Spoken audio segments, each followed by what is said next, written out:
Meet the world's smallest, thinnest, and lightest 17-inch mobile workstation with AI-based optimization.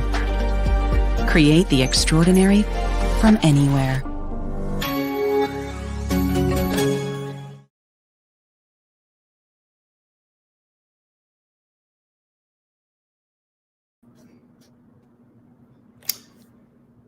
Thank you for joining us for our inaugural Cafe Stareable, presented by Dell Technologies and NVIDIA. Stareable is the premier annual indie TV and web series platform and festival in the US, and the new home for digital creative talent in the TV industry. Today, we're unveiling our huge new initiative, Stareable First Look. As we've grown our festival marketplace and built real credibility for unique voices, diverse talent, and differentiated IP, our industry partners have increasingly come back to us asking for how they can grow their access to this incredible community of creators. In response, we've developed Stareable First Look, where Stareable is now acting as a formal scout for major industry partners, sending them the best projects to be considered for talent, co-production, development, acquisition, and distribution deals. Stareable is becoming the pipeline between indie digital creators and mainstream Hollywood. We'll be taking your questions and comments via chat. Please feel free to chime in, and we'll answer them live here on screen. Now, I'd like to welcome our first guest, Kevin Dreyfuss, head of AMC Networks Digital Content Studio. Welcome, Kevin. Hello. Glad to be here while still in my house. The beauty of the past year. Kevin, I'm super excited to unveil this. As you and I both know, we've been working on this for quite some time.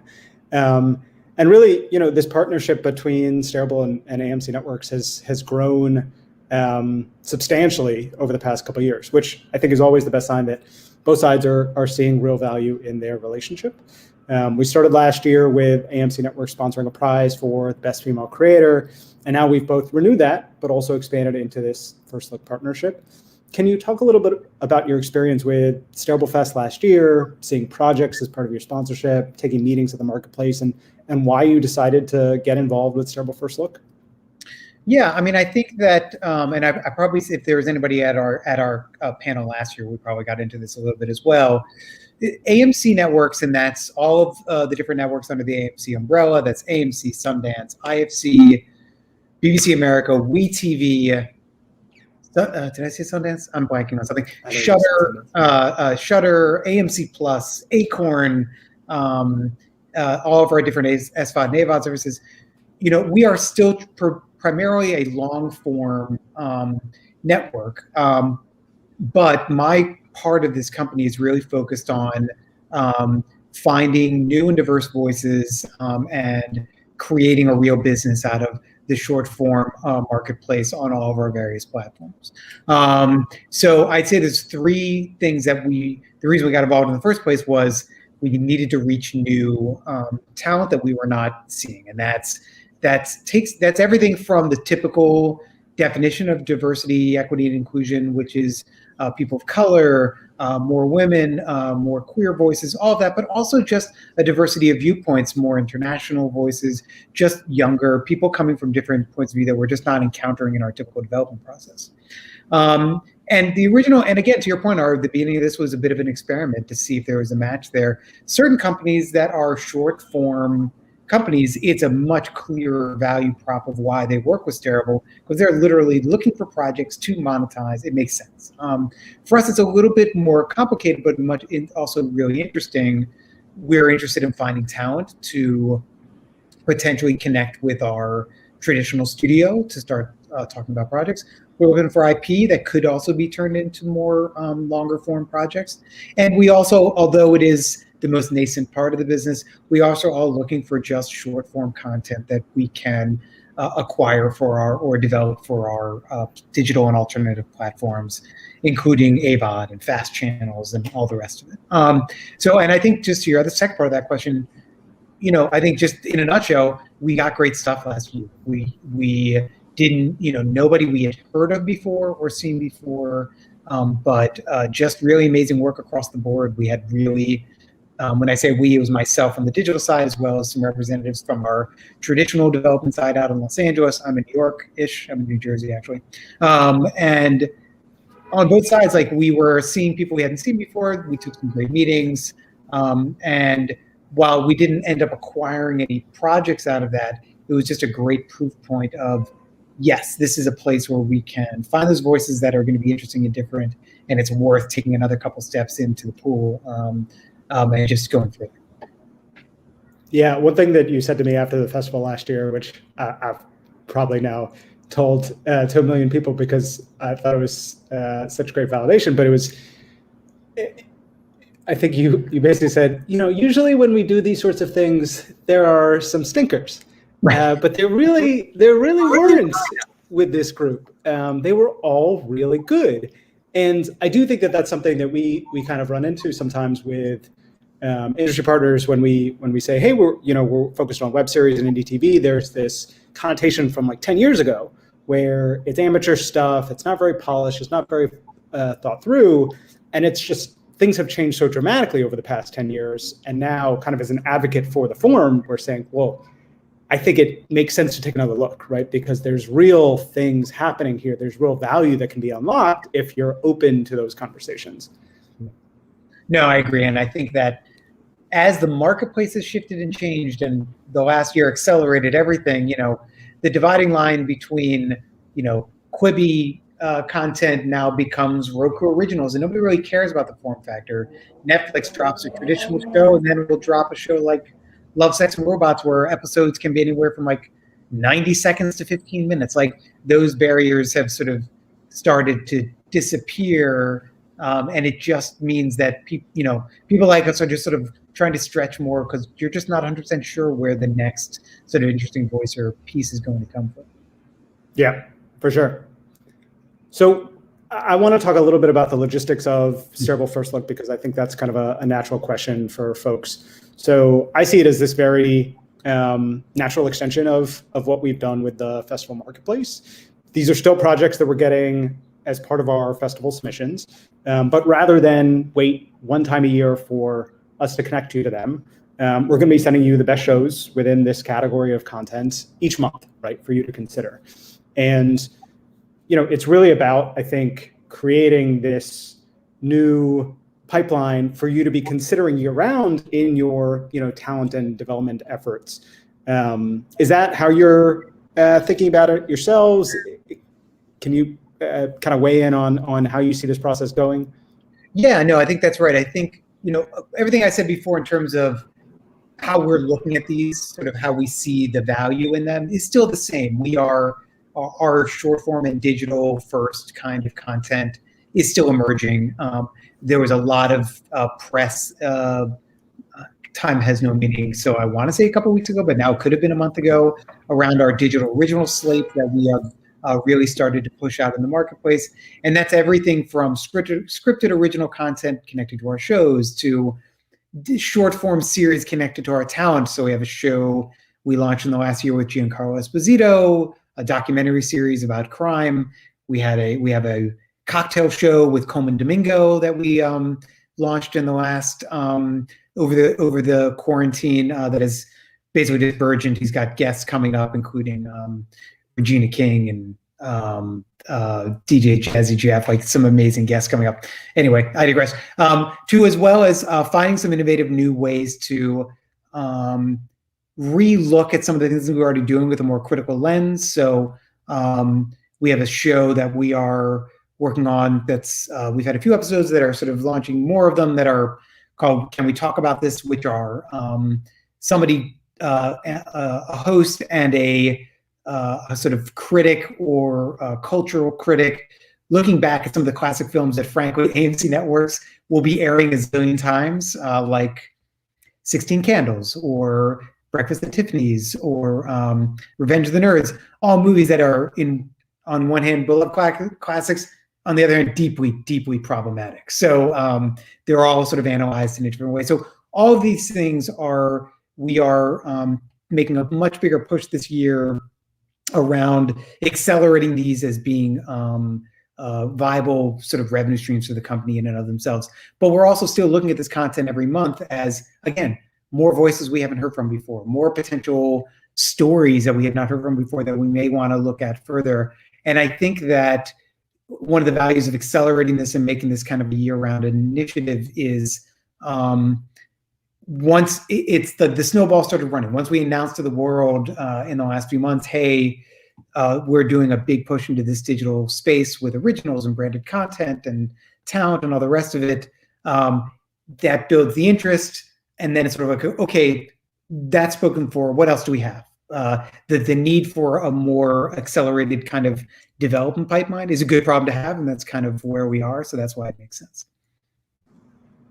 And are you thinking about, when you think about kind of that handoff of where we send you projects, and then you think about the various facets within the company, you've mentioned AMC Studios, AMC Plus, the various like thematic SVODs, whether it's Shudder, Acorn, like how do you think about kind of like taking those projects and then steering them across the various different facets of the company? What does that kind of thought process look like when you consider it? It's a great question. I think if you'd asked me that a year ago, I would have just like given you a shrug emoji because it was all so new. I think a lot of the work in the last year at our company, and part of the reason like the company's in pretty solid footing coming out of all this insanity of the last year, it's just that it forced all these different divisions to really lock in and find efficiency. Not efficiency in the like consultancy term of like firing people, more in the literal meaning of kind of synchronicity and finding that there are useful overlaps between shows going to Shudder, shows appearing during certain months on AMC, shows appearing on our digital platforms. And so I think it's actually, things have been centralized in a good way so that disseminating this around different teams is going to be a bit more of a one-stop shop where I'm not going to have to go. We're not Disney. We're not Fox or AT&T, HBO. Like as different divisions, and you have to figure out which one to talk to when. It's going to be a little more streamlined than that. I think the question of what form, like this is a little in the weeds, but literally the way these different platforms, SVOD, AVODs, fast channels, digital platforms, linear channels, literally the forms they can take, the way they're scheduled, the lengths that they'll be accepted, how ad breaks work. Like there's all sorts of functional things that have to be thought of. It's a little in the weeds, but it also does make a difference, good and bad, in terms of thinking through how different kinds of IP or content can be used. Yeah, I know when we started talking a year ago, it was really, I think, it was kind of thinking about digital in support of linear, right? And now you've kind of had this, and it sounds like COVID accelerated it, but it was also just about kind of allowing some of these things to come to fruition. But you are seeing some of these shows make the leap from digital to linear, but also you're putting out more digital originals that it sounds like they're gonna stay digital for the long run. That's kind of how you see it baked into the DNA of the show. Yeah, and I think I would say that, yeah, it's 100% right. I sort of feel like last year, if we had talked a year before then, which we may have, again, time. I think we did. Again, exactly. It was digital and alternative platforms in support of a mature linear business. And I think now what you're seeing is the linear business merging with the streaming business, which together get closer and closer to what we would previously have called digital and alternative platforms, to the point where it's your guess as good as mine is how to describe the distribution on some of the things we do. Is it digital first?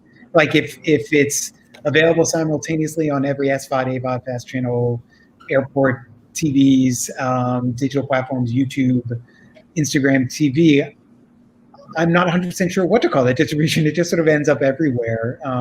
Linear is still a bit of its own beast just because it works differently from all the rest, but it's all just merging in ways that it just opens the door to some more unusual voices, different formats, different stories. There's just a lot more room for those to be told. And that's not just at AMC, that's just obviously like an industry-wide trend, which is amazing.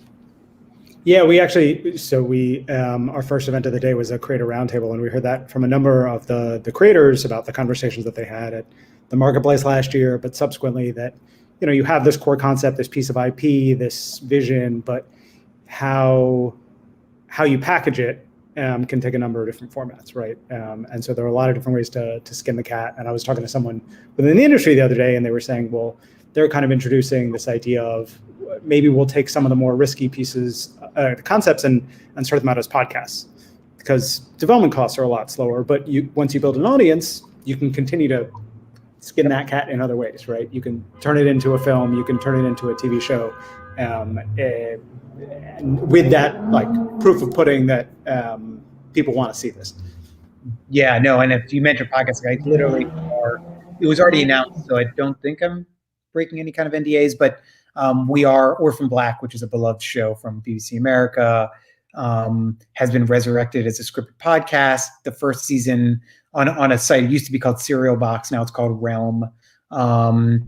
Tatiana Maslany is in it. The first season was a huge hit. We're working with them on a second season, and it's exactly that. Like it is both valuable content in and of itself. It is as a podcast audio experience, it's beautiful and great. But it's also an amazing test bed for new characters, potential new stories. What are things that can make the leap into different formats? Like it's all, I guess I'd say like the good and bad of it is that it's very complicated. It's great because there's a zillion, to your point, like you can skin the cat a lot of different ways. That's great. But it also means, wow, you can do it a lot of different ways. So like if you were to see my other screen here, you would see a zillion different Excel spreadsheet attempts to create calculators and models to try and weight all the different factors and the different platforms. And what does it mean if it launches here and then goes there? And it means there's more opportunity, but it also makes it all just kind of, you're like Charlie Day and It's Always Sunny at that board trying to figure it out. Can I ask you, so that's super interesting. What goes into that like model? What do you consider when you think about a project and where you might take it? You know, you have the S-Files, you have YouTube, you have Twitch, you have AMC Plus, you have linear. Like, obviously, you know, we don't need to delve in the numbers, but even just thinking about like, well, what are the puts and takes? What is important? Where are you trying to guess about what the value is? I think would be super interesting. Yeah, it's you could drive yourself crazy answering that, and I'm not the only we have an entire sales and revenue team that this is what they do. I'm on the creative side, but so in some ways, monetization, which is a lot of what we end up talking about, is a factor, and it's an important one, but it's not the only one. And that's not just bullshit. I think it's got a certain factor, a weighted factor to it in terms of, okay, how do we get to profitability here? Obviously important, but building brand is very important. Important enough that it's got a heavy weight, like being able to build a new show brand or launch a new sub-brand or redefine a brand like AMC in a new space like is important enough that it can override questions about monetization at some points. Other ones that, and again, this is not just bullshit, like as I said before, like diversity and representation gets weight in this model, not for altruistic reasons. It is for selfish reasons of understanding that the stories to be told and the audiences that are tuning in for those stories have changed, and we need to change with them. And a lot of the times our traditional pipelines to find that is just not as effective. So there are things we do that have, the monetization is not first on the list. We may be third, or it's, I like a good capsule, like very quick explanation would be the show we're doing with Coleman Domingo, who's an amazing talent for us. For AMC, his only connection to us at first was doing this show, Fear the Walking Dead. That is, frankly, not to insult Fear the Walking Dead, which is having a great season. That's the least of what Coleman can do. He's a broad, he owns cocktail bars. He's a director. He's a Broadway actor. Like, he's everywhere. And initially, we worked with him. There was no thought of like, how are we going to make money on this? This was just, this guy's a great talent. We're all stuck at home. We've been talking about doing something with him forever. Let's just do it. It's good for the brand. It's helps bring in some new voices to our channels, going to bring in a new audience. And then, there was an idea in the back of our heads that like, if this builds an audience, it opens up some other avenues, and we'll see. And that's exactly what happened. It built an audience, it's got some big guests, sponsors came in. We're launching a podcast based on the show. There's probably going to be a second show. Like, it all just sort of built from there, but that wasn't necessarily the first modeling of it. Wasn't, okay, this is how this is the reason we're doing this show. It's a few steps away. Yeah. I think one thing that Crystal Holt, your colleague, said on a panel at Stareable Fest last year was, AMC Networks is a massive company, but not the size of the Netflixes and the Disneys of the world. And so, but with this unbelievable track record for creating successful, groundbreaking television shows, and it's because you have to be looking for, these diamonds in the rough and willing to kind of explore ideas that maybe feel a little bit more off the wall or coming from non-traditional angles, like, for example, Stareable, but giving them their full consideration. Yeah, no, I think that Crystal's great on this, because Crystal, who's in our LA office, we're not Netflix. We're in a weird way, we're a much smaller media company than them. We have a great track record and great taste, and that's all we got. Like, so we better be able to play that all the way to the end, or we're screwed. So, like, we have a show coming up. I hate the title. It's called Kevin Can Fuck Himself. Andy Murphy from Schitt's Creek is in it. It's a wacko combination of a multicam sitcom and a single cam drama. There's a reason it ended up with us, because it's a doozy, but it's great, and it's just the kind of thing that we can. That's the angles we can play when we're in this world of enormous conglomerates. Yep. So AMC is specifically our First Look partner for science fiction, fantasy, and horror. When you think about those categories, obviously AMC has this unbelievable track record with the Walking Dead universe, but are there specific types of shows or examples of shows that kind of come to mind for what you're looking for, or where you think you could be interested in focusing? Yeah, no, I mean, I think that I keep coming back to it. The intersection of those genres with new voices, like, I think there's a reason we sponsor a female creator category. The reason I'm talking so much about sort of diversity and representation, like the intersection of a tried and true category with a new point of view is really where we're looking. And I think, yes, there's the traditional ones like The Walking Dead, but I think Shudder is a great example. Creepshow is an excuse to get into some all sorts of different stories in new ways. They have a new Black horror anthology series that's coming. Host, which is a movie, but it was basically a 50-minute movie that was essentially a Zoom seance between a bunch of women sort of locked away in quarantine. Again, there's the ability to experiment with form, take some existing genres that are kind of tried and true in the horror and sci-fi category, and then intercut it with a new point of view. And to your other point, the fact that it's short form, the fact that we're looking at all these different formats like podcasts and everything else, allows us to experiment and play around with some things that would be prohibitively expensive. Amazon can spend $500 million on a Lord of the Rings series, right? But I don't think I'm speaking out of turn to say that we're not doing it. There have been a couple questions about, kind of just specifically the mechanics of Stareable First Look. So essentially what will happen is, we're getting submissions. It's the same submissions that we're receiving for our festival.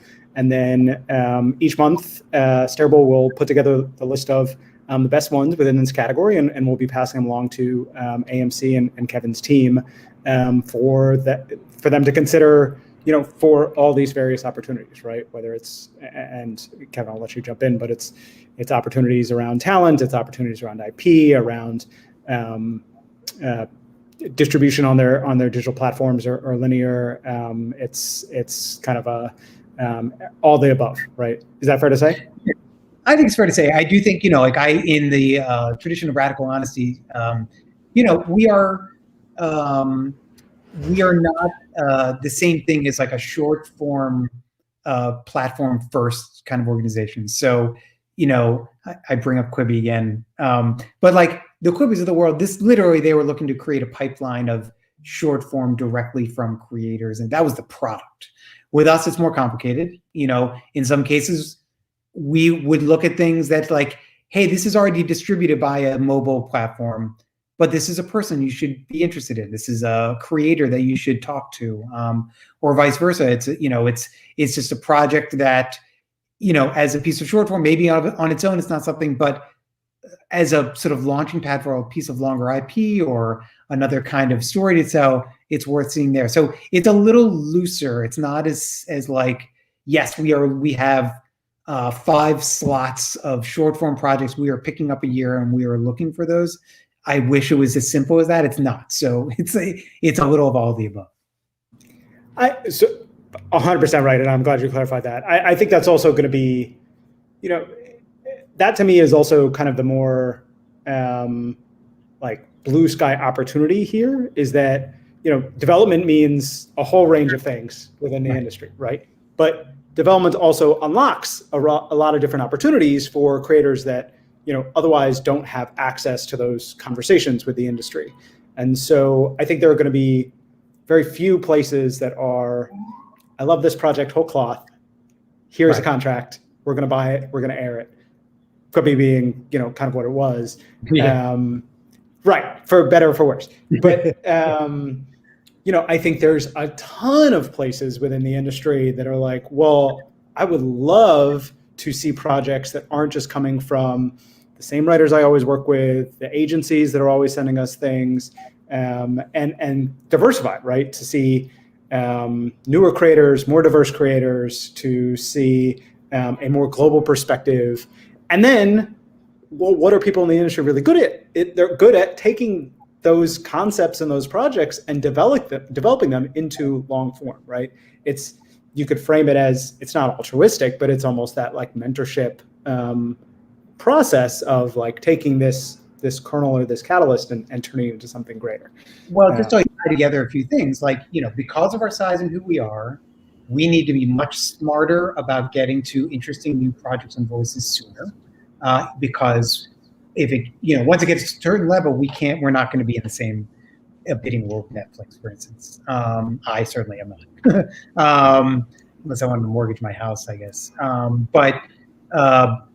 And part of the way to do that is to, with intentionality, reach outside the existing pool of places you go in. I use this word a lot, intentional, and it's neat, and that I would put our partnership with Stareable in that category of, it's an intentional act of saying we need to reach outside our comfort zone, or we will, no matter how much we say to ourselves we're looking for new voices, if you don't intentionally go do things to find them, you will end up with the same. And we have, we've done this where we have said, okay, we are going to set a goal to do X, Y, Z, and said all the right things, and then you turn around 6 months later and you're like, God, that didn't work. Okay, it's because we didn't do some intentional change or make some intentional outreach into different places to find those things. So that's right. Yeah, I think that's exactly right. I think it's a Charlie Munger quote of, "You show me the incentives, and I'll show you the system." It's right. It's what CAA and UTA have their own incentives for the types of projects that they're sending you, and I'm sure that there are plenty of people within those companies that care about diversity, but the reality is there are countervailing factors, right? Whereas for us, diversity is kind of baked into the DNA of the company, right? We are, if you look at the community, it's 50-50 gender split, it's 35% people of color, it's 15% LGBT. And so, we are swimming with creators that are unbelievably talented and diverse and have these projects. And for us, it's there's nothing holding us back from sending you those projects so that you can explore what's possible. And I think one thing I know, we're probably running up on time, I'm not sure, but I do think that a lot of times the way things become sort of homogenous and bland and don't diversify isn't necessarily because of bad intentions or laziness. I think it's about trust and people tend to go back to, to the well, to partners, writers, creators, production partners that they've used before because they know that they can trust them, right? I think our first foray in the last year or two was building the trust of saying like, okay, what we've seen come through the Stareable platform is unique, different, but all really good stuff. All right, that gives it the sort of, okay, now let's take another step. And now we at least know that what's going to come down the pike here is going to be different from the voices we already heard. And we also know that it's like we can now trust that the quality, that we're all speaking the same language, and that even though we're going to see things we've never seen before and hear from people we're not connected to, that they're, it's going to be something that'll work for us. So. Yeah, no, I mean, I think that's, as we kind of have to serve as this advocate for the community, and the reality is that when we're able to have these conversations, the job is pretty easy because the quality is undeniable. It's just about like sticking our foot in the door and saying like, no, this is going to be good for all parties involved. So with time in mind, I think just some last kind of specific questions. These are all happening off of festival submissions. Are there things that creators should be considering as they're putting together those submissions, whether it's specific elements they should be emphasizing, what the format or structure of the project is, multiple episodes? Yeah, I mean, I think part of me is sort of like, the sky's the limit, because again, I'm thinking back to what we had last year, and it was everything from long, over an hour total, fully developed seasons of shows to a pilot or a few short episodes.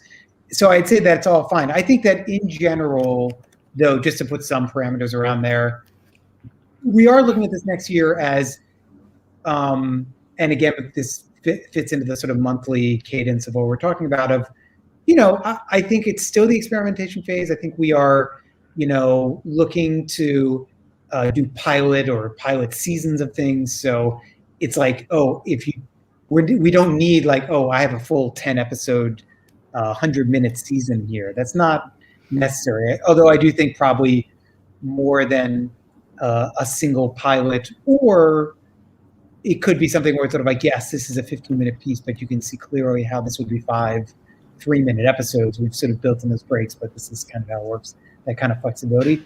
I think we're looking to sort of like see some more kind of like snack size stuff that we can try out or get around that way rather than much longer things. But that's a little arbitrary because based on what we got last year, it was kind of all over the map, and it still worked.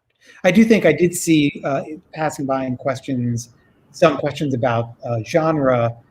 With IFC, we do have comedy is in our toolkit. I think with this, we are interested more in the kind of genre space that you laid out, but we do have some outlets for comedy. So that is something we can keep an eye on. I wouldn't